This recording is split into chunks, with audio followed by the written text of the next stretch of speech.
and Toby Jones deliver captivating performances in Shakespeare's Othello revival at the West End.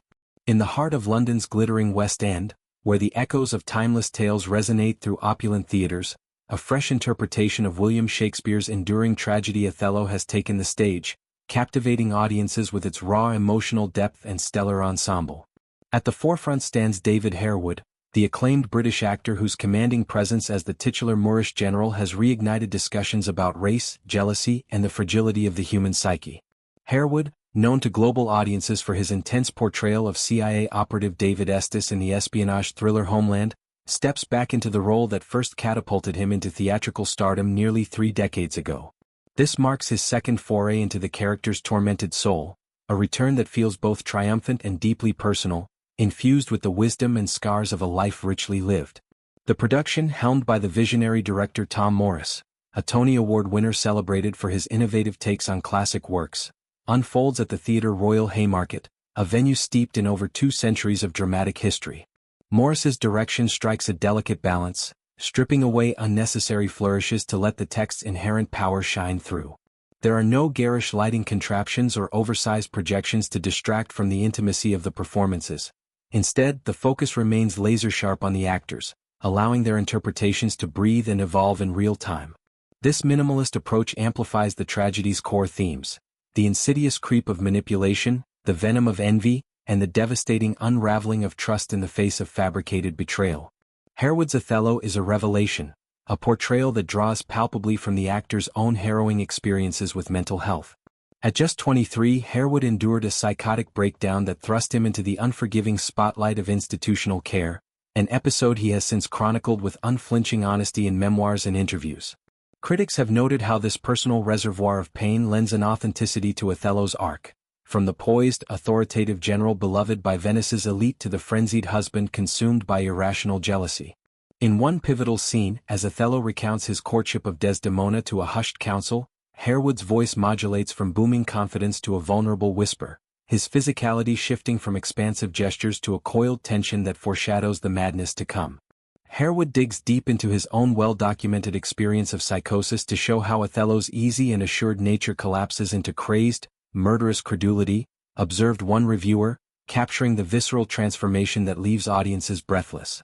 Complementing Harewood's gravitas is Toby Jones, the chameleon-like performer whose insidious Iago slithers across the stage like a shadow given form. Jones, fresh from his Emmy-nominated turn as the beleaguered post office manager in the scandalous miniseries Mr. Bates vs. the Post Office, embodies the ancient's gleeful malice with a disarming everyman charm. His Iago isn't the bombastic villain of yore but a plain-spoken schemer, his barbs delivered with wry humor and feigned loyalty that make his treachery all the more chilling. Dressed in unassuming attire that blends seamlessly with the ensemble, Jones's Iago plants seeds of doubt with subtle smirks and sidelong glances, his performance a masterclass in understatement. Toby Jones is a gleefully malicious Iago, proclaimed another critic, praising how Jones's interpretation humanizes the manipulator without excusing his cruelty, turning him into a mirror for the everyday hypocrisies that erode relationships. The female characters, often sidelined in traditional stagings, emerge here as pillars of resilience and quiet rebellion, their portrayals underscoring the play's undercurrents of misogyny. Caitlin FitzGerald, the Hollywood ingenue whose film credits include the poignant indie drama The Stanford Prison Experiment, inhabits Desdemona with a blend of ethereal grace and steely resolve. As the Venetian noblewoman who defies societal norms to elope with Othello, FitzGerald's Desdemona is no passive damsel. She navigates the treacherous waters of her marriage with a blend of sensual allure and intellectual acuity, her eyes conveying layers of unspoken longing and fear. Even in her final moments, bound by Othello's tragic delusion, she radiates a tragic dignity that lingers long after the curtain falls. Caitlin's Desdemona remains supremely watchable, noted a discerning observer, highlighting her ability to fuse vulnerability with an unyielding inner strength that challenges the era's patriarchal constraints. Vinette Robinson, an award-winning force whose stage work has earned her Olivier nominations, brings fiery authenticity to Emilia, Desdemona's loyal confidant and Iago's long-suffering wife. Robinson's Emilia is a whirlwind of suppressed rage and maternal protectiveness, her West End debut marked by monologues that crackle with defiance. In the play's climactic revelations, she unmasks her husband's deceit with a ferocity that shifts the production's emotional gravity, transforming her from a secondary figure into a harbinger of truth. Her chemistry with Jones crackles with unspoken resentments, a marital discord that parallels and amplifies the central tragedy.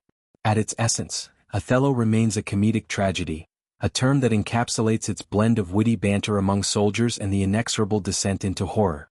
The plot hinges on Othello, the revered Moorish commander in Venice's army, whose valor on the battlefield masks a profound insecurity exacerbated by racial othering. Enter Iago, Othello's ensign, overlooked for promotion and seething with resentment. Feigning allegiance, Iago weaves a web of lies, convincing Othello that his beloved Desdemona has cuckolded him with the innocent Cassio. What follows is a cascade of miscommunications, forged evidence, and spiraling paranoia, culminating in Othello's murder of Desdemona and his subsequent suicide upon learning the truth.